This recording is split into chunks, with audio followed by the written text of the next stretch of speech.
My husband disappeared 3 years ago. One morning, he kissed me goodbye, grabbed his suitcase, and boarded a plane to Chicago for a business trip, and he never came back. No wreckage, no clues, no goodbye. The police told me to prepare for the worst. But last week, I received a voicemail. It was his voice. No mistake. And everything I thought I knew about the man I loved shattered. He was supposed to be gone for just 3 days. A tech conference, a client dinner, and back home by Sunday. But he never checked into his hotel. The airline confirmed he boarded. Security footage showed him at the gate. But in Chicago, he vanished. I filed a report. His phone went silent.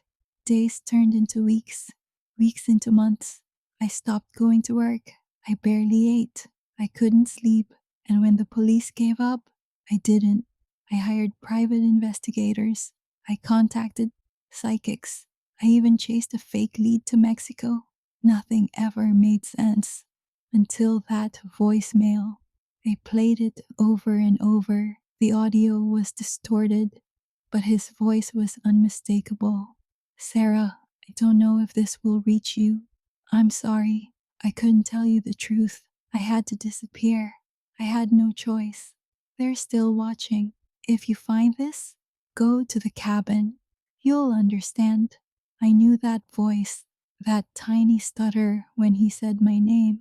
It was him, and I knew exactly what cabin he meant. His grandfather's old lodge in the mountains. We hadn't been there in years. I drove 6 hours nonstop through winding forest roads like a dream. The cabin was locked, but I still had the key. Inside, dust, cobwebs, everything untouched, until I opened the bedroom closet. Behind the coats, I noticed something odd, a wooden panel that creaked open. Behind it, a hidden box. Inside, old photos, newspaper clippings, a flash drive, and a journal. I read, Day 17. They found me again. I don't know how. I keep moving, but they're always one step ahead. Another page said, if I stay near Sarah, they'll use her. They told me that.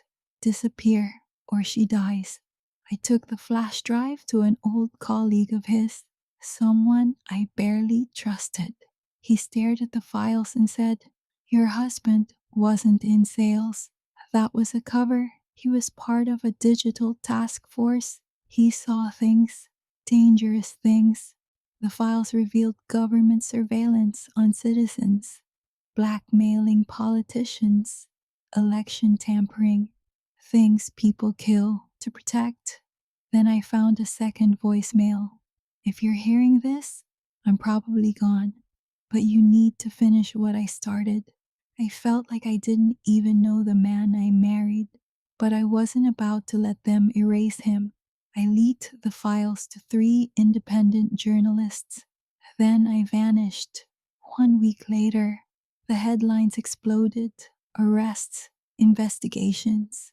But the real masterminds, still in the shadows. And my husband, I never found a body. But sometimes, late at night, I get a new message. You did it. I'm proud of you. Don't look for me. I'm always watching, always protecting. People ask if I believe he's still alive. I don't need to believe. I know. Because love like that doesn't vanish. It just goes quiet.